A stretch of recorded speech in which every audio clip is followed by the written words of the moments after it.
Hello everyone, this is Michael here, and I'm one of the product managers here at Syncfusion. And I see through the development of the database controls like chat, gauges, etc. And here I am today to present what's new in our Flutter platform. And I like to let you know all that we are broadcasting this webinar right from our home with limited resources at our disposal. So if there is any glitch or any kind of you know, technical glitch comes up, please bear with us. We will rectify it as early as possible, and we will continue it. So let's dive into the agenda for today. So what I have planned today is I'm going to show you what's new in our Flutter suite, and I'm also going to create a Flutter application to showcase the new widgets for this release, and I'm also going to run them as a web application. Yes, you have heard me right. We have now given support for web application. So now our Flutter widgets will support Android, iOS, and as well as web. And also, I will give you an overview on our licensing model. So let's dive deep. So the first new widget that we have introduced is the barcode generator. So the barcode generator basically has one-dimensional barcodes and two-dimensional barcodes. So let me show you a demo on that.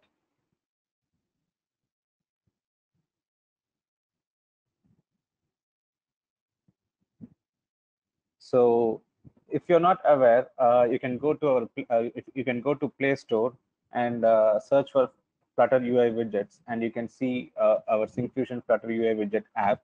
So you can see all these demos available for you, so that you can see how easy it is to create all these application here. So let me show you a demo of barcode first. So these are the one-dimensional barcode. So you have the Coda bar, which supports 0 to 9 and special characters here. And you have code 39, which supports A to Z and 0 to 9. And you have code 39 extended, which supports only ASCII characters. And you have code 93, which supports A to Z, 0 to 9, and special characters and space. You also have UPC-A, and you also have UPC-E, EN8, EN13, and code 128, code 128A, and code 128B and C. So you have all these one-dimensional barcode, which is necessary for any application. And then you have the QR codes. So the QR codes is two-dimensional barcode. Here you can provide any input value. It can be any input value. So you can add that, and you can provide the input mode as binary, alphanumeric, or numeric. So you can also you can also predict the error levels using quartile or high, medium, and low. So these are the features that are available with our QR code. Then you also have the data matrix, which is also a two-dimensional barcode, where you can provide any values here. So this is our barcode widget, which we have introduced for this release. So the next widget that I like to talk about is date range picker. So in this date range picker, we have so many features like multiple picker views. You can quickly navigate around the date range picker with quick navigation. You also can select the dates. You can select multiple ranges, multiple dates, etc. And you can also limit the date selection range. You can limit a particular range selection, and you can have a blackout dates, and you can set highlight holidays and weekends. You can always customize each and every appearance of the widget. And we also support to render the date range picker from right to left, and you also have accessibility and globalization. So let me show you a demo of a date range picker.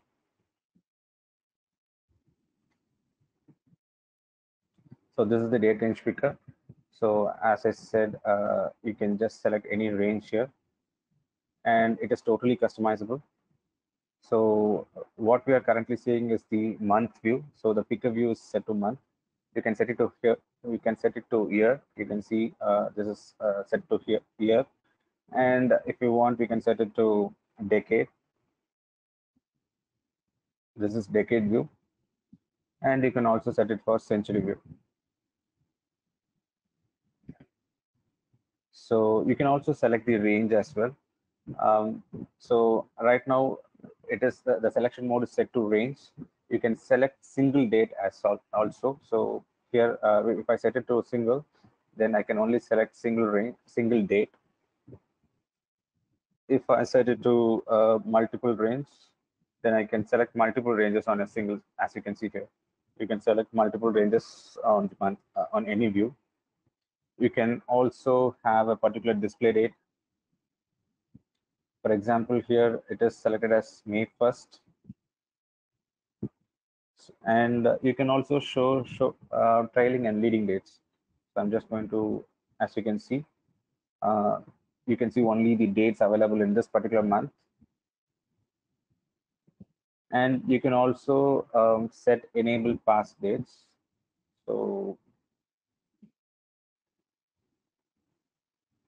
So as you can see, all the other dates are disabled. Only the current date is enabled, that is 30th. So some examples that we have here are like for flight booking, you can navigate which month you want, and all these things are available here. You have an example for blackout dates. As you can see, the dates are just striked out. And you also have the customization to color each date. So as you can see here, and we can also have legends for that, special dates, blackout dates, and week dates. So these are the cool features that we have with Date Range Picker. And the next widget I like to talk about is the range selector. Range selector and range slider. We have introduced two widgets in this release. Both are equally same. The only difference between the range selector and the range slider is that range selector has a child. So it can actually have any UI widget inside it as a child. So as you can see here, we have a range selector and we have provided chart as a child to range selector. And the range selector has a numeric and date support, and it also supports labels. You have ticks, devices, and it is highly customizable. And you also have tooltip. So let me show you a quick demo.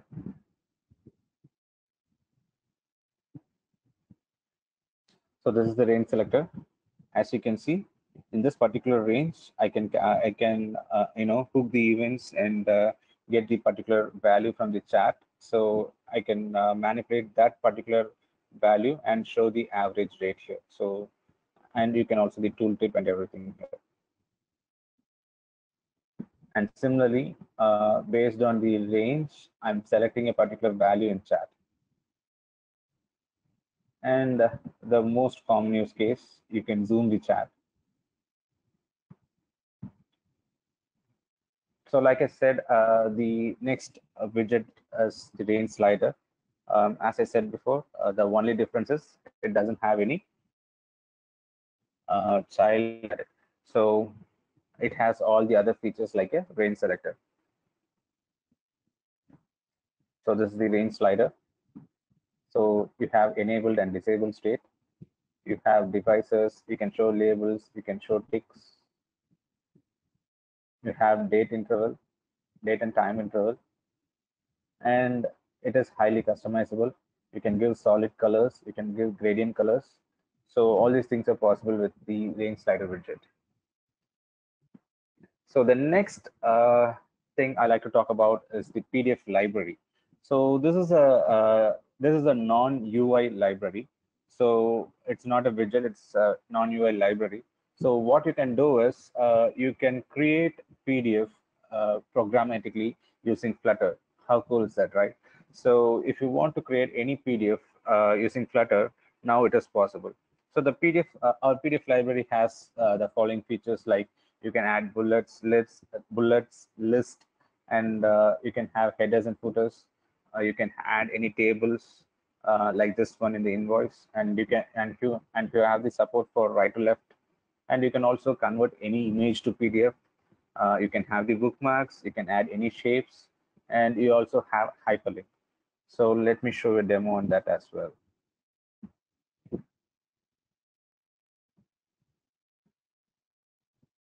So this is the PDF library. So I'm just going to generate a PDF. So here you go. This is the invoice that we have generated using our PDF library in Flutter. So it is programmatically created. So just just a certificate that we have generated here. So I'm just showing some, you know, use cases here, and we are having some header and footer here. So so this is a really great library that you can use.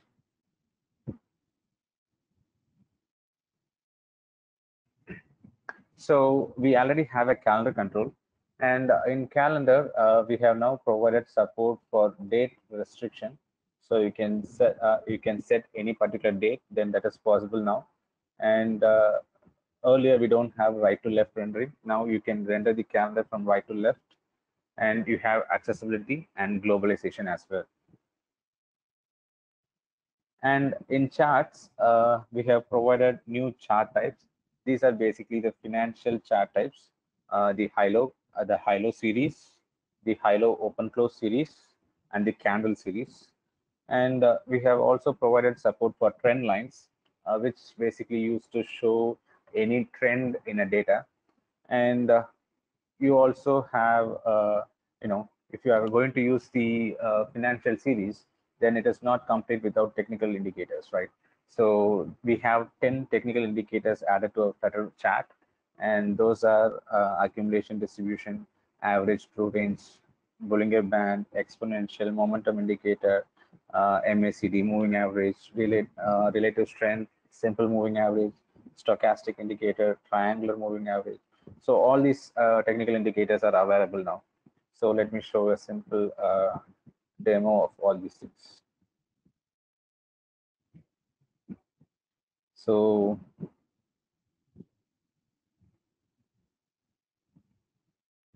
these are the financial charts. So this is the high-low chart. This is the high-low open close, and this is the candle chart.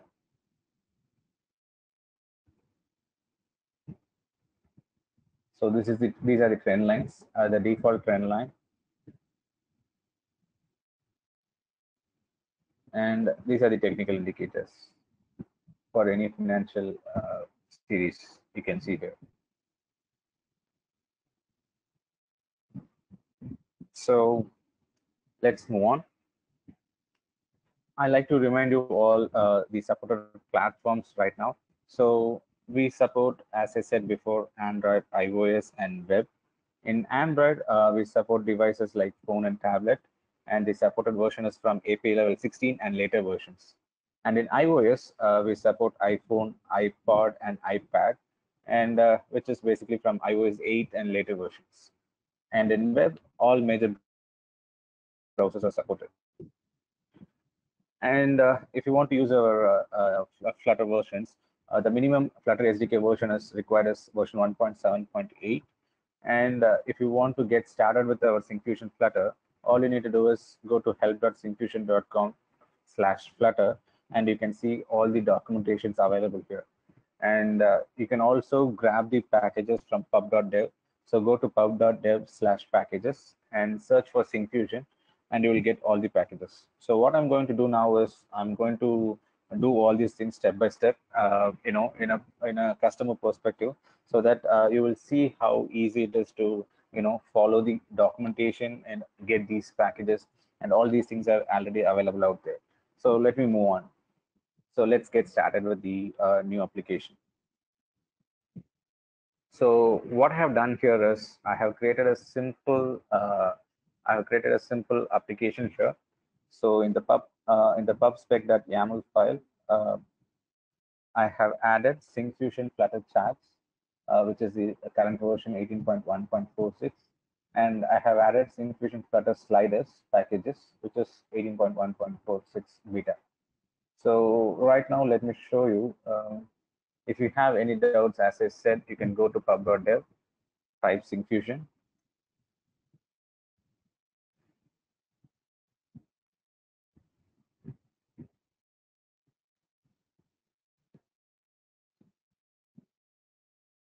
So as you can see here, you can click any package which is required, Syncfusion Flutter Chats, and you can see the installation guide here. So I have just copy pasted this into the pubspec.yaml file. So I just added two packages, chat and slider here. And let me move on to the main.file and let me import those file and import those packages here. So import Syncfusion charts package and import Syncfusion slider package. So I have just imported two packages here, and now I'm going to navigate to the widget. Here you go.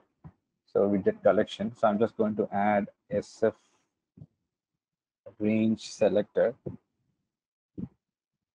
So range selector should have a child.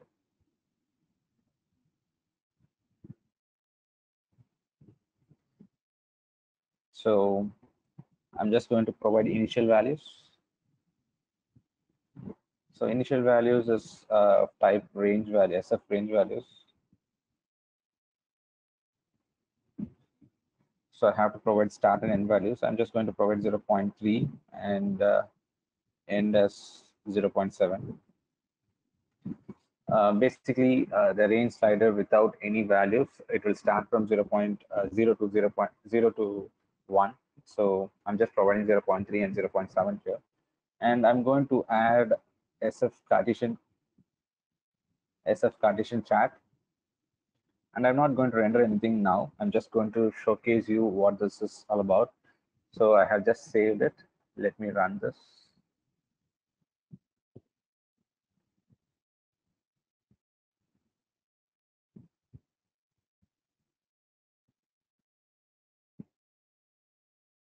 So as I said before, you can go to our help.syncfusion.com and you can see the documentation for all these things. So since I'm going to do the range selector, I'm just selecting the range selector, clicking getting started. And you can see each and everything available here. So I've already included the packages. And now I'm just going to add SF range selector. So let me see that. So it is just launching.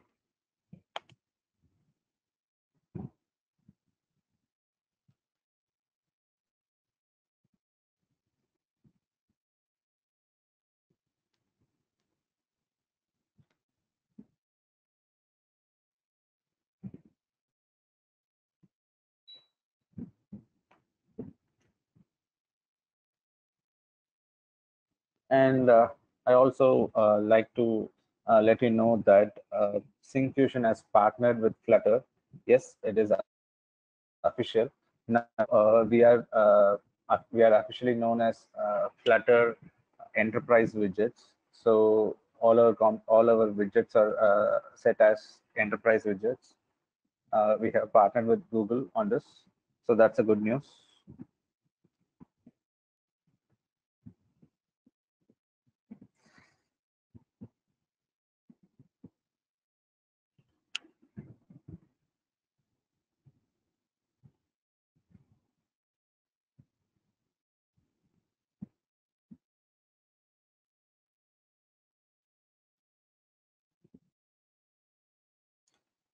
So just bear with me. It is just launching.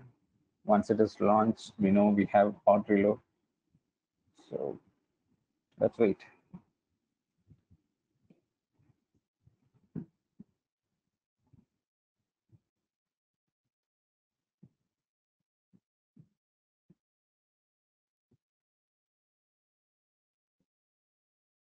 So let me summarize certain things about a range selector. So you can handle the range change using the event here. So you can have the on changed event, which has the range value. So you can manipulate those values, and you can manipulate the chat. Then you have the you can set numeric range, date range, you can enable ticks, etc. So yeah, let's run this. So now you can see a licensing pop-up is in there. I will let you know what this licensing is all about. So this is the basic view of the range selector and the Cartesian chart. So all you can see here is I have provided 0.3 and 0.7. So the range selector, as I said, the range is from 0 to 1. So 0.3 and 0.7. And as you can see here, I have just rendered an empty chat here. So you can see there is an empty chat here. So now let's populate the chat and see what happens. So to populate the chat, I'm just going to copy paste these codes as fast as possible. So I'm just going to copy paste this data.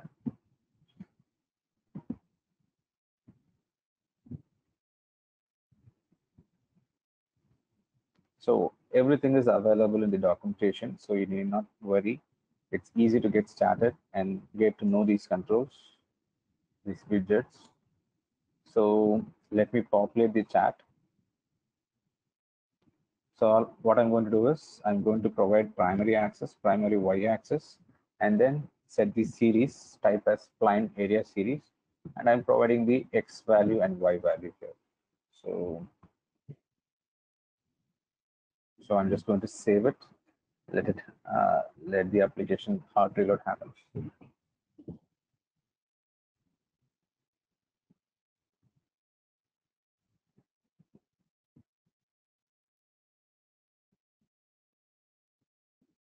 So there you go. You can see now a chart with spline series has been rendered, and you can see this particular range selector from 0.3 and 0.1. So next thing, what I'm going to do is I'm going to set the ticks for the range selector. So to enable the ticks,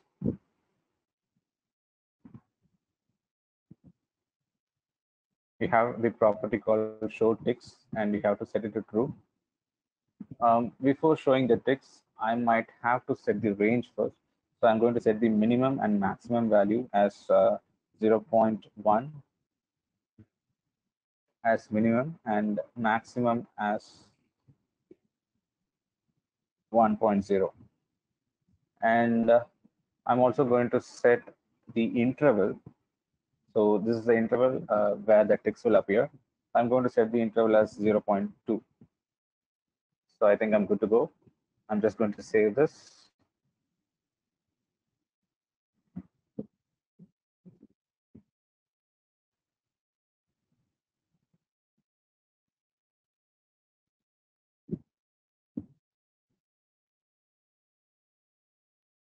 So there you go. You can see there are tick marks available here, but you can't see any labels. So to show the labels, you have the property show labels, and you have to set it to true. I'm just saving it.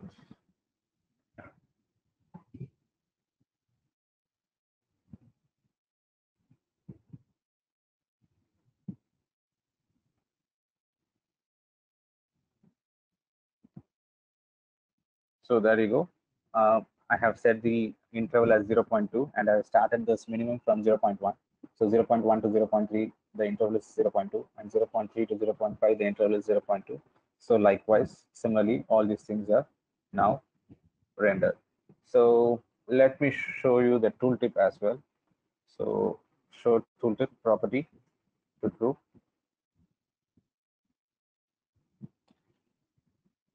So what I'm going to do now is I'm going to launch this particular application in web. So let me see what I can do here. So for launching in web, you have since Flutter Web is in beta version, check whether your application, check whether your Flutter is a beta version, and all you have to do is you have to you have to enable the web first. So for Flutter, so you have to run the code flutter config slash I mean hyphen enable and hyphen web. So this will enable the setting value to true. And then what you have to do is you have to run the command flutter create. This will create the project into a web application, and it will be, once it is ready, you can run. So I have already done all these things, so I'm just going to run it now. So to run, all you have to do is flutter run -d Chrome. So it is going to launch in Chrome.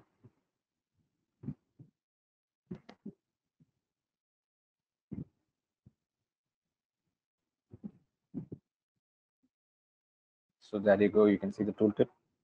Same thing is available in web as well. So let us see once it launches in Chrome.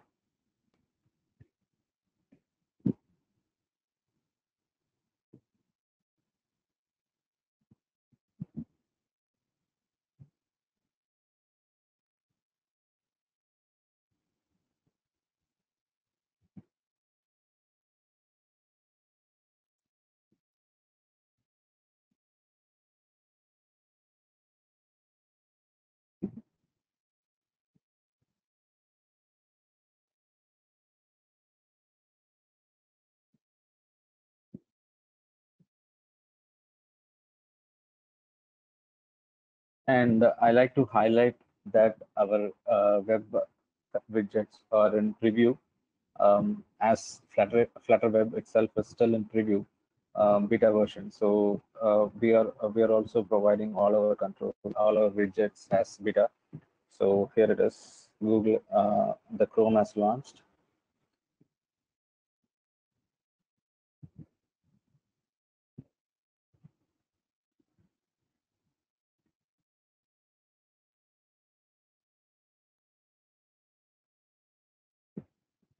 So you will have a licensing pop-up like this.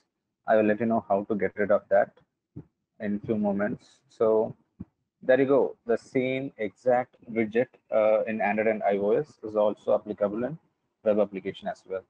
So let me change. Let me set new number format, etc. So to set number format, all you have to do is you have to import the Intel package, which I have already done, and you can set the property number format here. So I'm just going to set the number format, and let me quickly import it. So it's done. I'm saving this. So for hot reload in web, you have to press R. It is just restarting.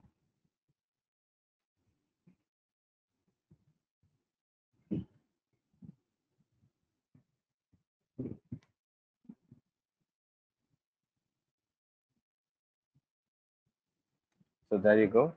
Now you can see the values here, like the suffix as the prefix has been added, like dollar symbol here.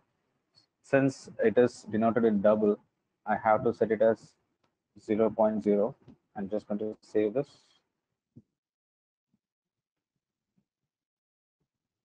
So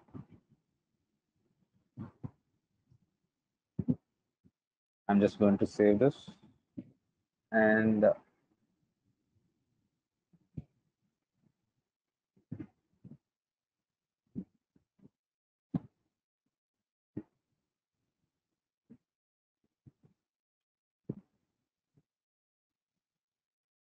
I'm sorry, there's a glitch.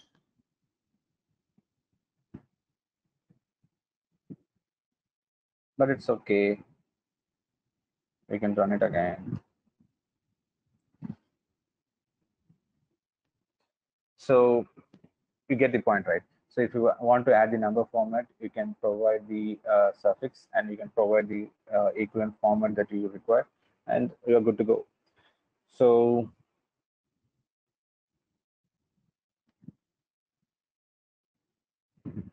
that's all from my side, guys. Let me show you the overview on licensing. So as you have seen some licensing pop-up that appears in your application, this is because you need to register a valid license. So you can get your license key from Syncfusion, and you can add that particular license key with this particular method. All you have to do is you have to add this particular method, Syncfusion license dot register license, and inside that method you have to pass your key which you have bought. And Syncfusion also has a good community license program. So if you want all these things for free, then that is also possible. You can opt for the community license. So that's all from my side, guys. Thank you, guys.